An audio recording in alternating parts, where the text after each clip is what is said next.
Welcome to our podcast. I'm Jess. I'm Mandy. And we are drama bonded. Today, we're going to do something a little different. Talk about fitness. Yeah.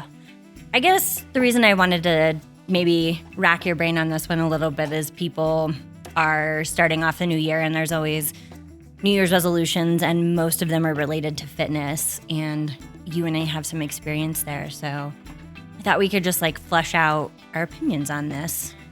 Yeah, when I used to go to my old CrossFit gym, it was next to a Gold's Gym or EOS. I don't know what it is anymore. But I remember in January and February, the parking lot would be packed with new people who were inspired to be healthier and move their bodies more and be stronger. And then by maybe mid-February, March, the parking lot would usually trickle back to normal. Yeah. What do you think of making New Year's resolutions or goals?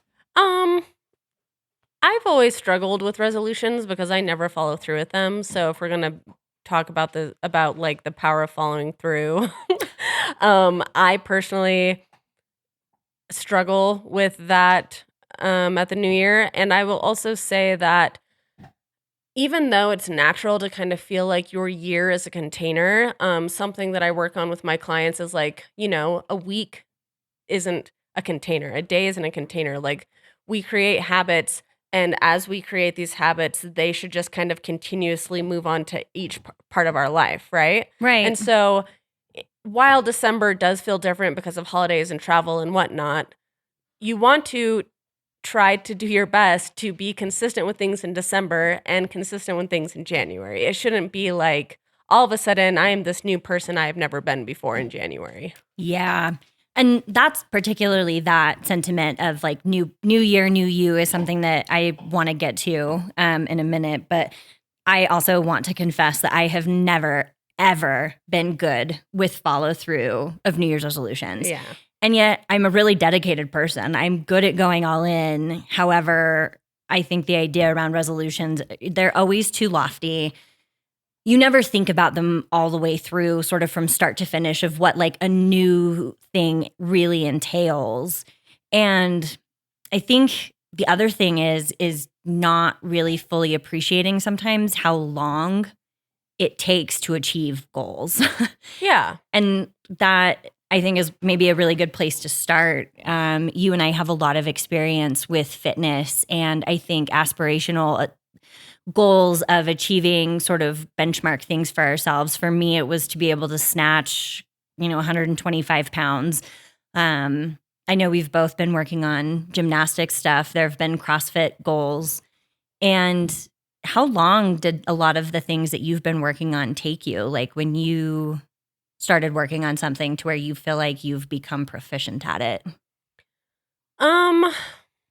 That's a really big question. I think the first thing is I would say the most valuable perspective you can have is someone who in your corner who can tell you realistically how long something will take you based on the skill level that you're at.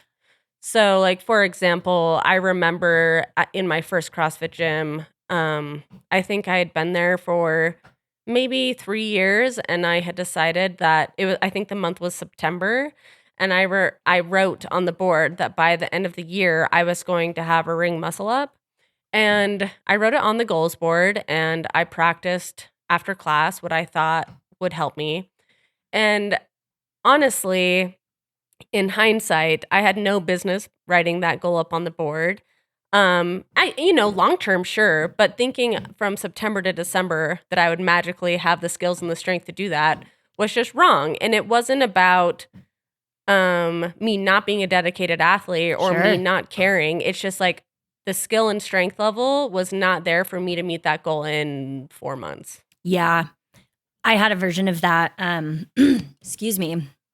I wanted to try and be more competitive just in the CrossFit Open in my age category. And I was yeah, I'm willing to buckle down for a year or two. And when I talked to my coach about it, he was a more reasonable timeline is probably 7 years. And it was in the moment a lot to swallow. But after going through a year and a half of it, I was oh yeah, okay.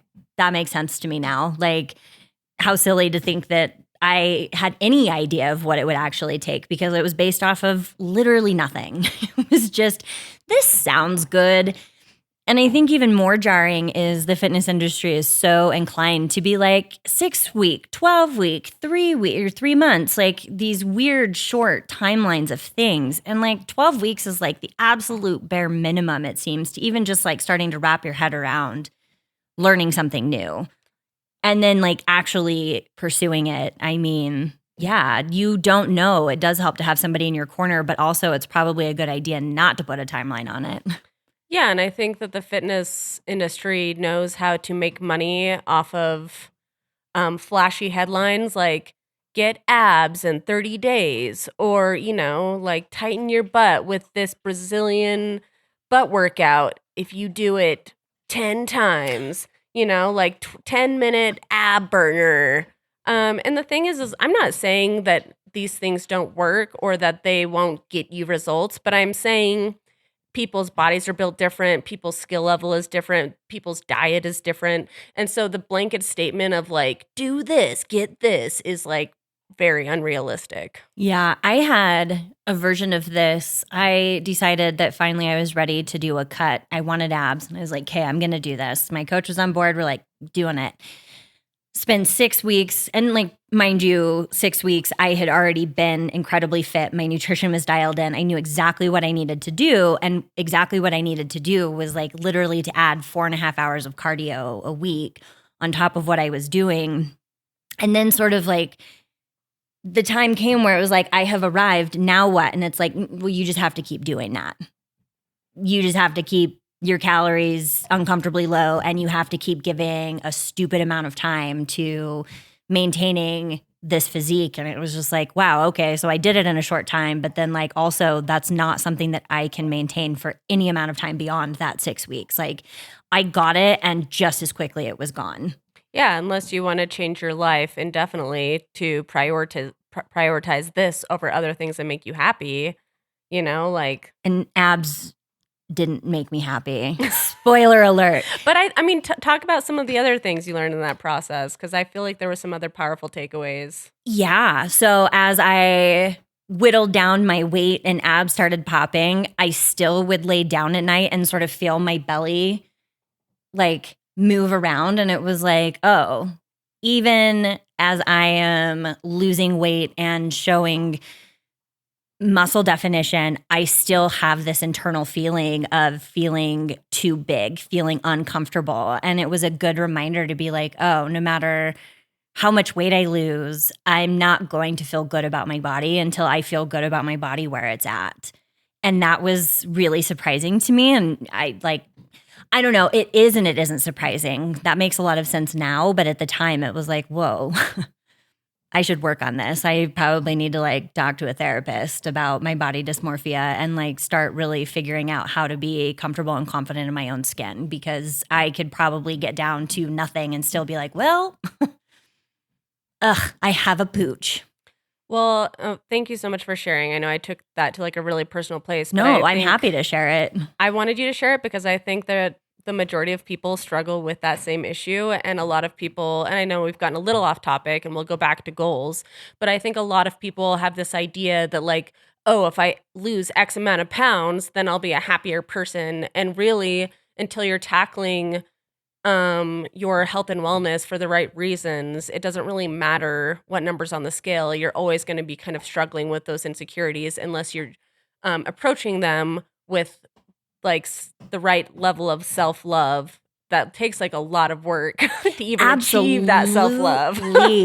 Yeah, like that's a huge part. And I think, but that is also relevant to goals. Like, don't make these goals and think that that's going to be the thing that makes you happy. It's okay to have goals. It's okay to want abs, but like recognize that it's not going to fill your cup until like your cup has to be full going into it. Yes. And so that's always something to keep in mind no matter what goal you make, because we're humans. And I think when you're striving for something, it's also a tendency to just like perpetually move the goalpost on yourself. And fine, But again, if your happiness or your self-worth is somehow tied up in that, guess what? You're going to be chasing that, and nothing you achieve is going to feel good. Yeah, I think, I don't know, years. It takes years to get somewhere too with these things and Yeah. work on yourself. So back to my muscle up story. So I started doing CrossFit in 2014, and it wasn't until 2023 that I got my first strict ring muscle up.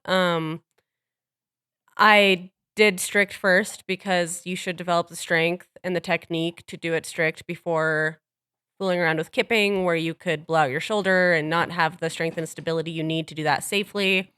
But that being said, it doesn't, I'm not saying it should take everyone, how long is that? 9 years to get a muscle up. It's more so like if I had really focused on it and done the drills for longer earlier, like I could have gotten it. But it wasn't until I was really in a space where I was like, I really want to do this. I want to focus on this. I want to get this.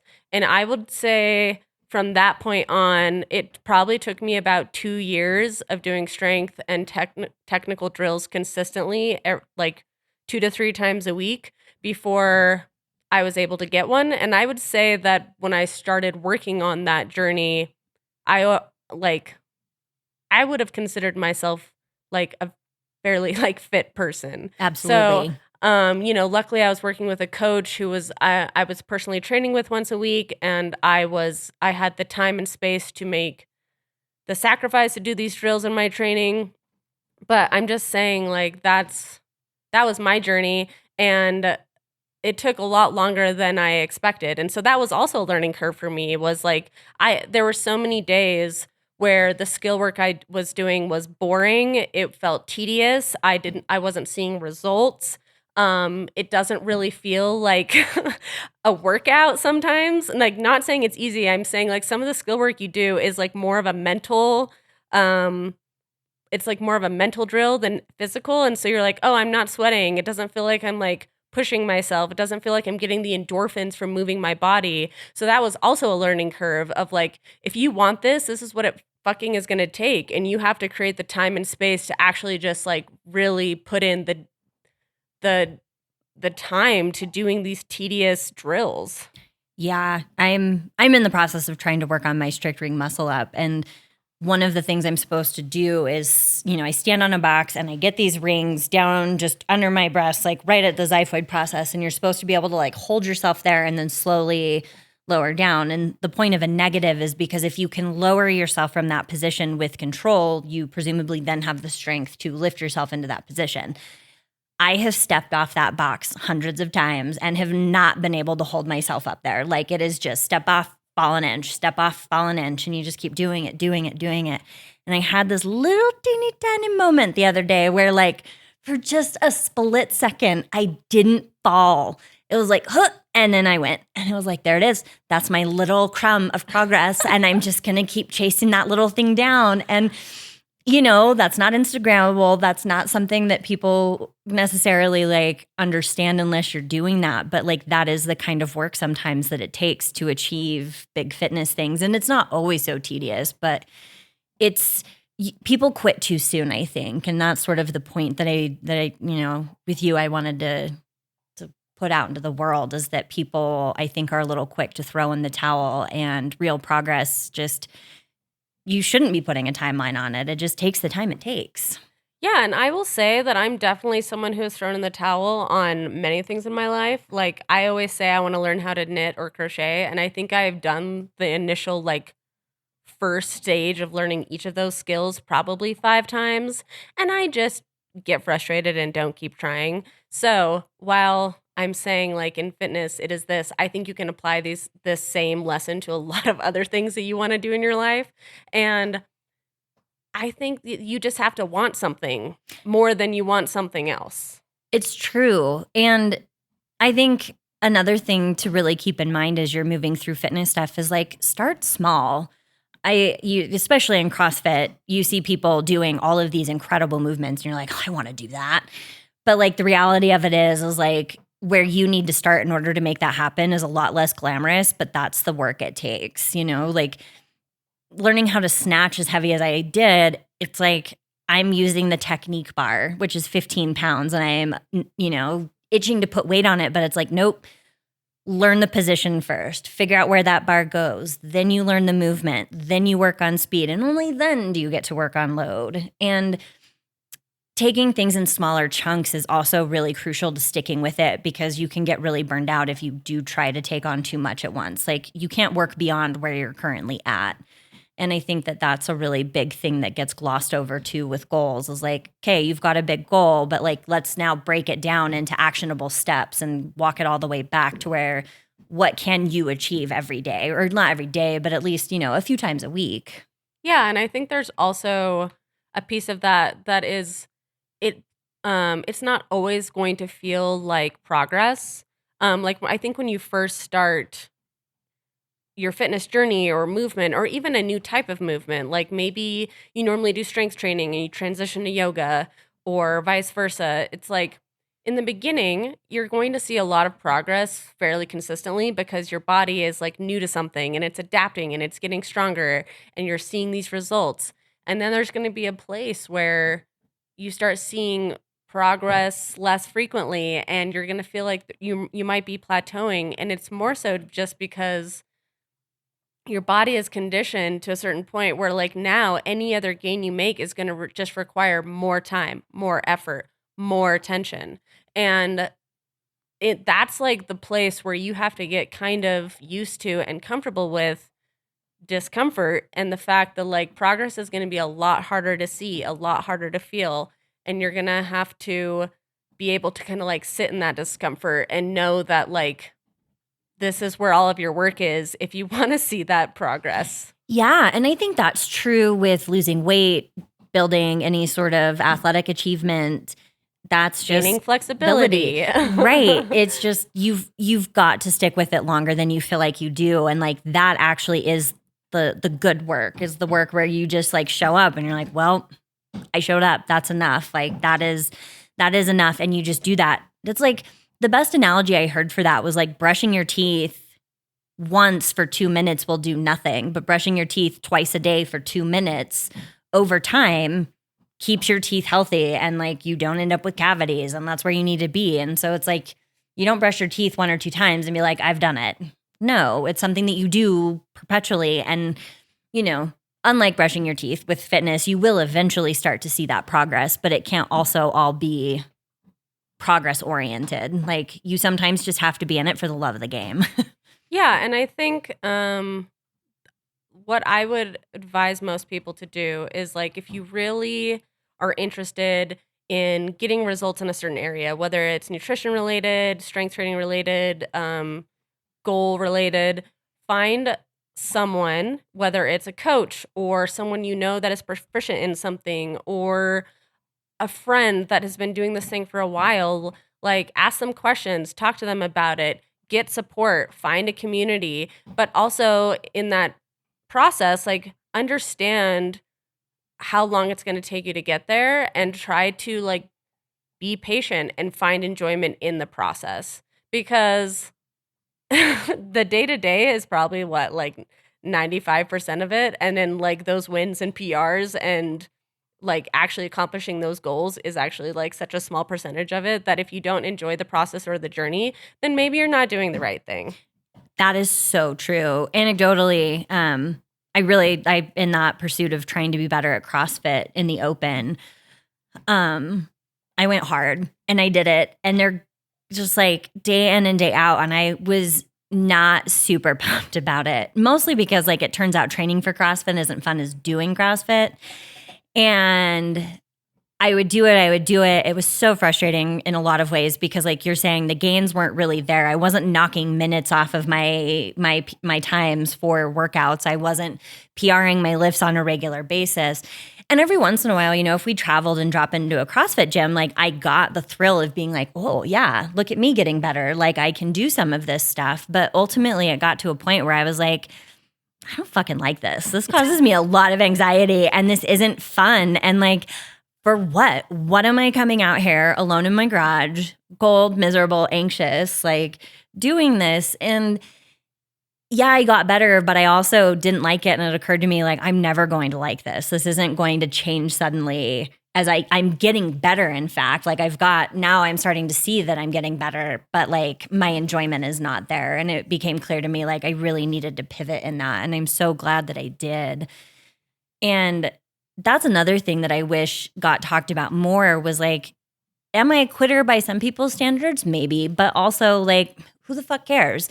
I'm doing what makes me happy now, and I still stuck with fitness. I just kept looking for the thing that filled my cup and made me happy. And it's made it a lot easier to stick with it. Like, I'm good. I will forever be an active person. I've developed good habits around fitness. It doesn't matter what I'm doing, it's do I like it? Well, first, Jess is probably capable of being one of the most dedicated people I know. So when she says she was showing up, she was showing up, and she would send me the stuff she was doing, and I'd be like, wow, like, that's a lot. I'm not doing that. Well, but I also want to say, like, I had to base my whole life around that. Yeah. It was like vacations had to be figured out. Visiting my in-laws, I was like, well, where's the CrossFit gym in Montana?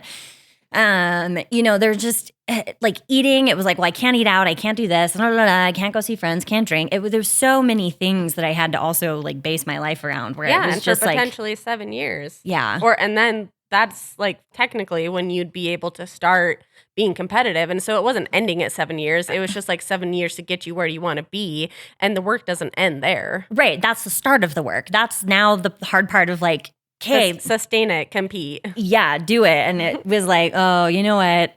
I'm really glad I did it. I'm really grateful to Juan for believing in me. I am grateful to have had you and Saul and other people show up and work out with me. I'm really glad I didn't stick with it. But I definitely don't think you or anyone else should consider you a quitter. If anything, I think I would hope not, yeah. I think you learned so much about your body and your mindset and yourself in that process. And to me, it was more so getting out of it what you needed to have a healthier relationship with your body and fitness. And I think you've done that. And now you're in a place where you are enjoying the process of lifting and movement way more than you did when you were in the process of training for CrossFit. And you can still look back at that and think, man, I showed up every day and I did fucking hard shit and I learned a lot. Yeah, and I did. I actually am so much happier where I'm at on the other side of it. And I think like that's not quitting. That's like getting you to where you need to be. Right. And I guess that's kind of my point. Like, I want people to know too, like, I think that that's something that's worth talking about is like, if you aren't happy doing the day-to-day, reevaluate, figure out what does make you happy in that. Like, fitness is not a one size fits all. And even if you thought you wanted it and you're like, wow, this is what it really takes to do this, no thanks. Yeah, I have a huge amount of respect for professional athletes and the people who aspire to be professional athletes, because that is literally a part-time job of movement and eating and sleeping and tracking data and showing up to all the things. And like the level of dedication and time and energy that those people are able to put into that is so impressive. But you know what? A lot of us just need to move. And I think the biggest part about it is like anything that is goal oriented needs to be about finding enjoyment in the process, even in the mundane parts of the process, even in the stupid skill building part of the process. Like, if you don't enjoy any pieces of that, then like really sit with like why you're working towards that goal in the first place. Like, what is achieving that goal going to give you? I think kind of understanding the foundation of why you're setting the goal in the first place is probably really important to create some mindfulness around and understanding around. Absolutely. I think that's a huge one. You know, pivoting from CrossFit wasn't the first time I've pivoted. I spent years trying to run a 4-hour marathon. And I eventually got to the point where I was like, one, what am I doing? Why am I doing this? And like, to what end? Like, there were so many external factors that went into it. I was doing it for basically like all the wrong reasons. And I stuck with that for years. And it was just like, when I sat down and had some self-reflection, I was like, oh, yeah, turns out I just like want to exercise and have fun. And then I, promptly went into trying to kill myself with CrossFit. But like, maybe it takes me a couple tries. But yeah, I think knowing yourself not weirdly, is a big part of fitness. Why are you doing it? And I think given that we have so many societal pressures, both women and men, I think that for men to be big and muscular and for women to not be too muscular, whatever the societal standards are, it gets, or, not being fat, not being big, too small, too big. It's hard to figure out what you want. Yeah, I think something that I learned the extra hard way was why I cared about CrossFit and did CrossFit. And I had a really sad moment when I realized like how much of my identity and self-worth was wrapped up in in my ability to be competitive in a local CrossFit class that nobody even cares about. And, I will say that CrossFit is designed to be competitive. Like you write your score up on the board, you write up the weight that you're doing things at, things are for time, or you have your app that you enter it in and you like people's scores. Like there is a piece of it that kind of fuels that competitiveness in For the class sure. environment. And when I started coaching at the last CrossFit gym I was at, I also started working out solo the majority of my workouts. And I really kind of went to a dark place where I was missing the competitive aspect, I was missing the community, I was missing like all of these pieces. And I had to like sit with myself and really think about like why I was moving my body and the benefit that I wanted to get from it. And I talked to my coach about it. I think we probably talked about this on and off for about a year. It's not just one conversation and you understand it. But, I talked to him about like I miss that competitive piece in my training. And he was like, okay, well, like if you want to be competitive, even at a local level, like let's talk about what that looks like.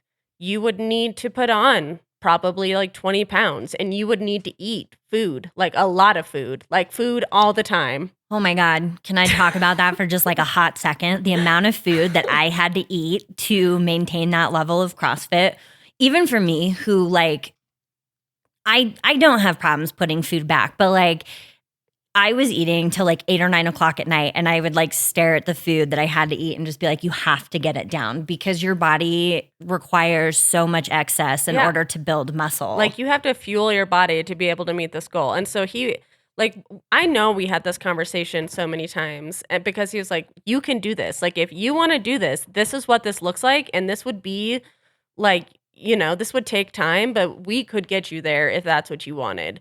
And I kept sitting with that and I kept like thinking about that. And I was like, I like my body. I don't want to change my body, but I think I need to change why I'm moving my body and I need to change the need for validation. I need to change the need to win. I need to change foundationally like why I'm choosing to move weight and to create intensity with my body. And like once I had like really sat down with that and really understood where my self-esteem was coming from, I was like, wow, that's like really unhealthy and not really doing me any good as an athlete. Right. Can I share a little bit about you? Sure. So I met you, like, I remember you. You were like your little butt in those leather leggings with your hair is like seared into my brain. You were at the other end of the gym and we were doing a snatch rowing workout. And I had always like, I'm not a small person and I haven't like been a smaller woman, and like sort of like CrossFit in a way for me was like, oh yeah, weight moves weight. I got this. And then like you roll in and you're this like buff, tiny human and you're like over there snatching the same weight that I am. And I just remember at the end of class being like, who is this? And I'm like scrolling through my phone, I'm like, Mandy. And I was like, I hated you and I wanted to be friends with you. And I was so impressed. And I was just like, you blew all of my conceptions out of the water of like strength. And like, you have perpetually been one of the strongest people I know. And so, and like, also, for the record, you wiped the floor with all of us at the gym, like constantly.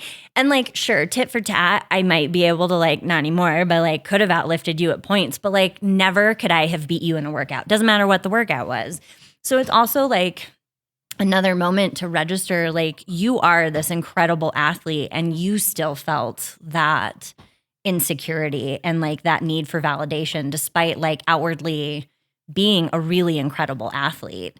And I think that that's like another testament to like have goals, but also recognize that these goals require a lot of self-reflection too, and kind of breaking down like, yeah, why are you going for them? Yeah, and I think once I that was a really hard lesson for me to learn. It took me a really long time to adjust my perception of, I guess, like why I was doing everything and what I was hoping to get out of it.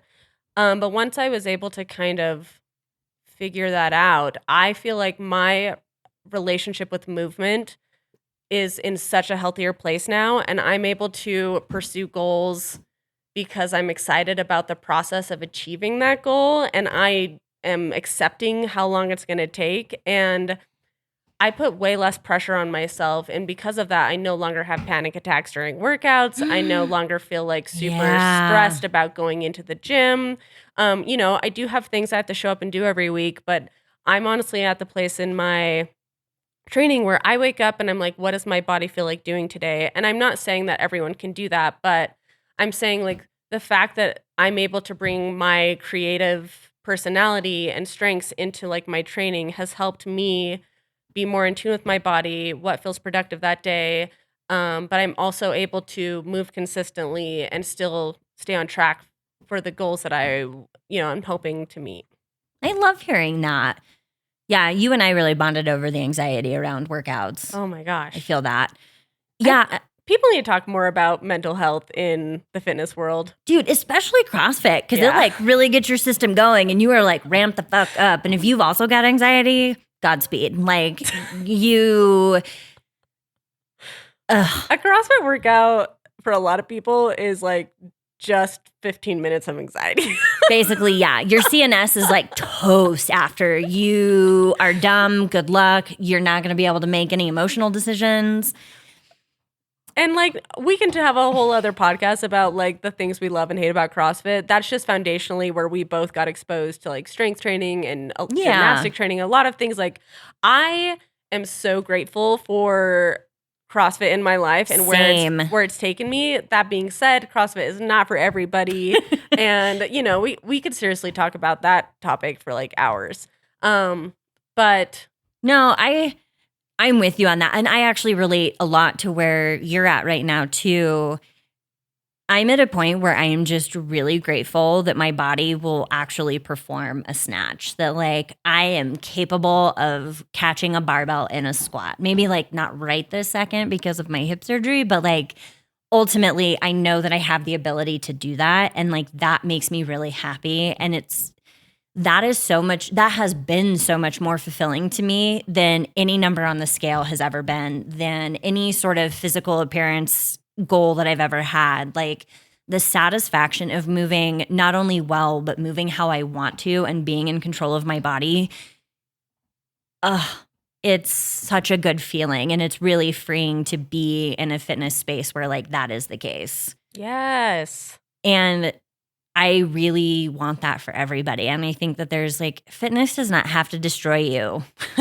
Yeah, I think that's like a really big lesson for everyone is like you shouldn't have to dread moving your body. You shouldn't have to feel like it's a chore all the time. I think get creative with it, try new things. Maybe it's not about creating goals. Maybe it's just about first figuring out where you feel joy when you move or what inspires you to push a little harder.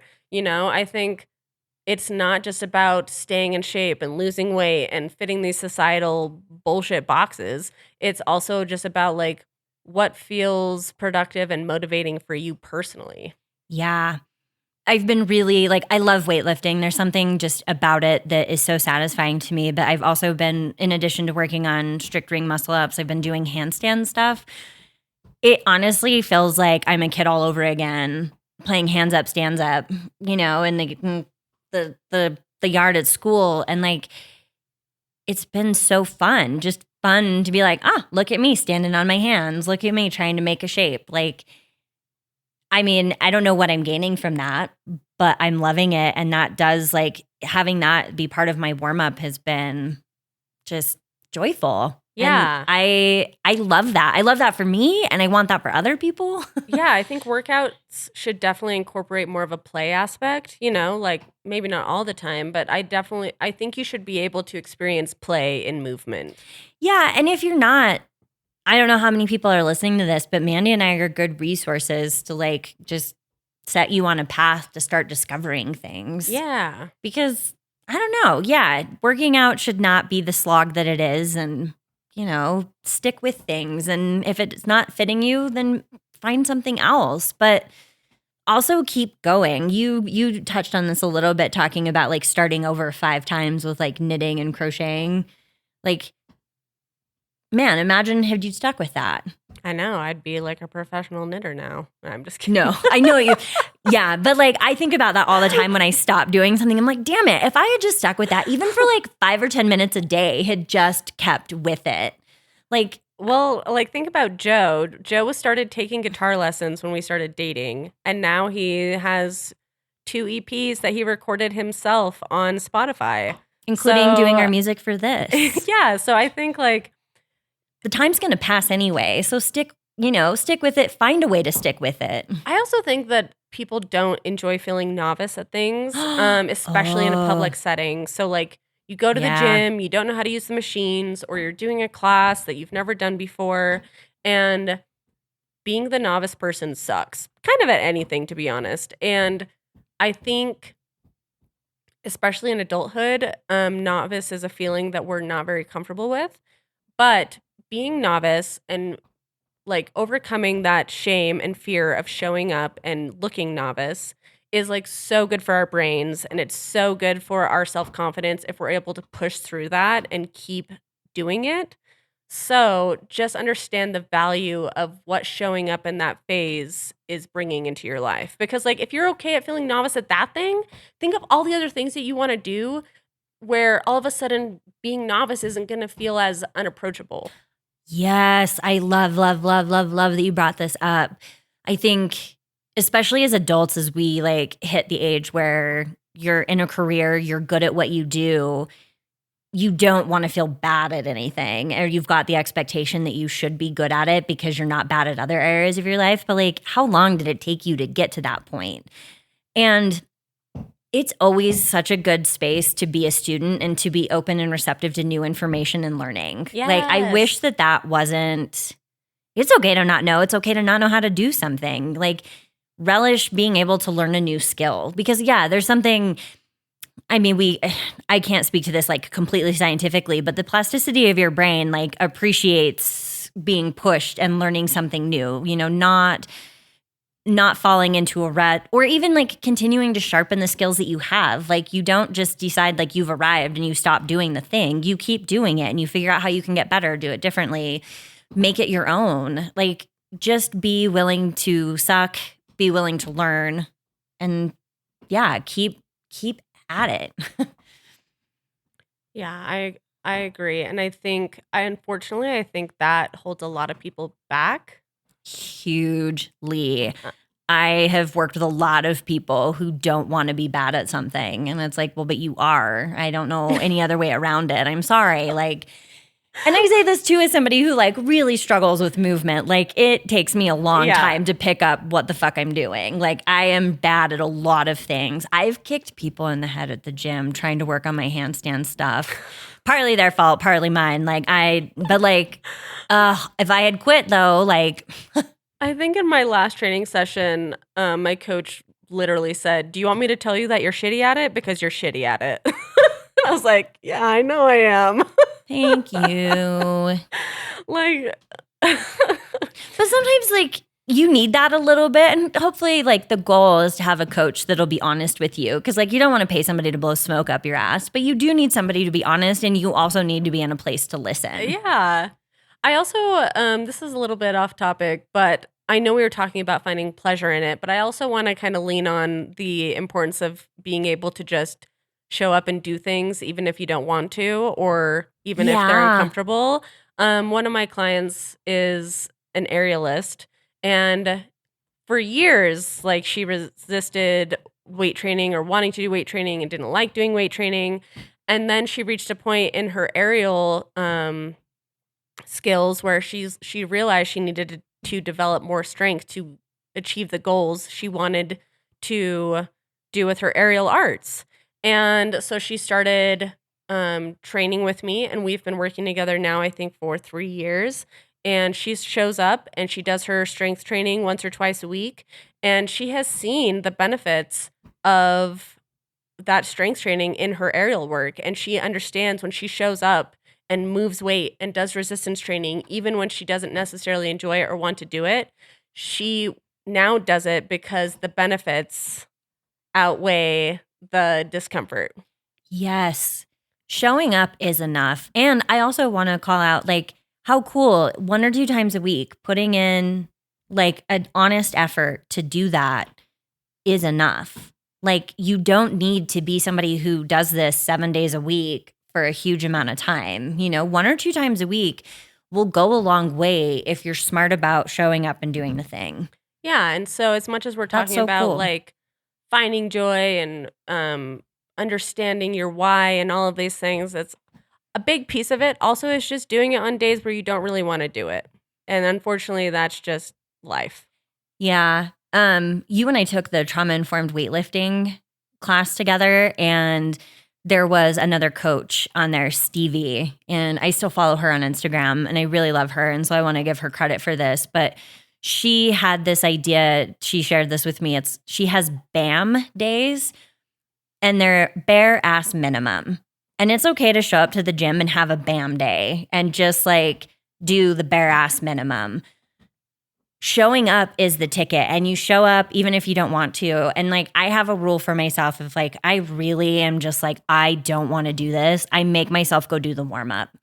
And it's like, okay, get through the warm up. And if you still want to throw in the towel, guess what? You can go in and like you did, like you gave it an effort here. And I swear 100% of the time, just doing the warm up, I'm like, well, I'm here. Might as well just keep going. And that builds the habit to the point where like, I don't know what I would do if I didn't go work out for the day. Like I would have this chunk of time that sit on Reddit, surf my computer. Like it just wouldn't feel satisfying to me. Like going out and doing something feels better than doing nothing at this point. And that came from learning it's okay if I don't go give it 100% of the time. If 40% is what I've got, then that's my 100% for the day. And that's awesome. And just do that. And now it's not even a question of like, yeah, I show up and I do these things. So yeah, there's a lot of value in that too. It's not always fun. So you also have to be like, there is a level of commitment, which is why it's important that like overall you enjoy the process and that like this will add value to your life. Because it's going to take a lot of time and a lot of days. A lot of time and a lot of days. Yeah. You might as well.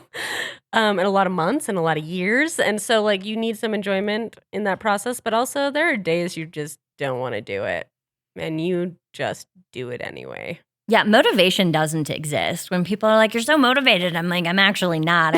I'm dedicated. Like, I know why I need to get out there and do it, and I do it anyway, despite the fact that, like, I don't know, I'm fucking maybe motivated like 40% of the time. Even on the days where I like what I'm doing, it's still just like... what's actually motivating is when you show up on a day when you didn't want to be there. Yes. And then you get that...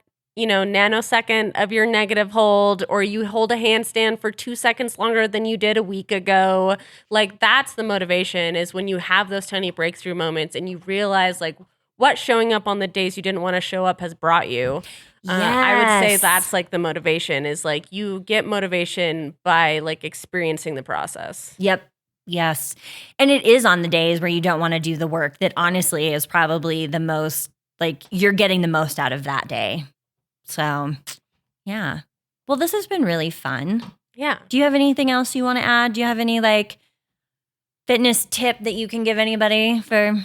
I'll just say coming into this new year, like give yourself grace, know who you are. Don't suddenly expect yourself to be transformed into an entirely new person.